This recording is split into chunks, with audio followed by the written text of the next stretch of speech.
અમરેલી વડિયાના ઢુંઢિયા પીપળિયા ગામમાં ડબલ મર્ડરની ઘટના ઘટી હોવાનું સામે આવ્યું।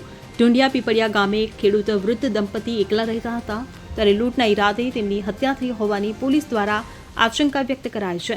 તો ગામમાં હત્યાની ઘટના બનતા ચકચાર મચી ગઈ છે। વડિયાના ઢુંઢિયા પીપળિયા ગામમાં 70 વર્ષીય ચરુભાઈ રાખોલિયા અને 70 વર્ષીય કુંવરબેન ચરુભાઈ એકલા રહેતા હતા, જેમને 3 સંતાન છે, જેમાં 2 પુત્ર સુરત રહે છે જ્યારે એક પુત્ર રાજકોટમાં રહે છે। પુત્રો સતત કોલ કરતા હતા, જો કે તેના માતા પિતાએ ફોન નહીં ઉઠાવતા ગામના અન્ય લોકોને જાણ કરી હતી।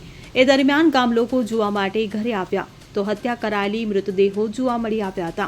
ત્યારે આ ઘટનાને પગલે DYSP Chirag Desai, local crime branch, સ્થાનિક પોલીસની વિવિધ ટીમો ઘટનાસ્થળે દોડી આવી હતી।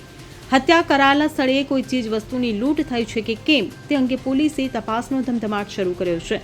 પોલીસે તપાસમાં ડોગ સ્ક્વોડની પણ મદદ લીધી છે। ત્યારે ડબલ મર્ડરની ઘટના હોવાને લઈ ગુજરાત વિધાનસભાના મુખ્ય નાયબ દંડક કૌશિક વેકરિયા પણ ઘટનાસ્થળે પહોંચ્યા હતા। વિધાનસભાના નાયબ મુખ્ય દંડક કૌશિક વેકરિયાએ જણાવ્યું હતું કે ગામમાં વૃદ્ધ દંપતીની હત્યા કરવામાં આવી છે। પોલીસ અહીં હાજર છે। વહેલી તકે જે ગુનેગાર છે તેને ઝડપવા માટે તજવીજ હાથ ધરવામાં આવી હોવાનું જણાવ્યું હતું। જે પ્રમાણે આ દંપતીની હત્યા કરવામાં આવી છે તે ઘટના ખૂબ જ દુઃખદ છે। મેં સરપંચ સાથે વાત કરી છે કે ગામમાં સીસીટીવી લગાડવામાં આવે, આવી ઘટના ફરી ન બને તે માટે કાળજી રાખવી ખાસ જરૂરી હોવાની અપીલ કરી છે।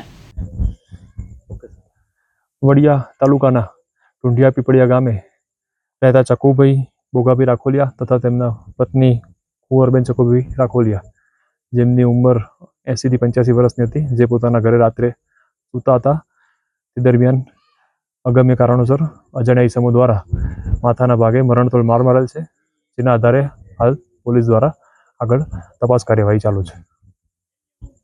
અશોક મડવર સાથે CN24 ન્યૂઝ અમરેલી। હવે જુઓ દેશ દુનિયાની તમામ ખબરો તમારી આંગળીના ટેરવે। ઉઠાવો મોબાઈલ અને Google Play Store પરથી ડાઉનલોડ કરો અમારી CN24 ન્યૂઝ મોબાઈલ એપ।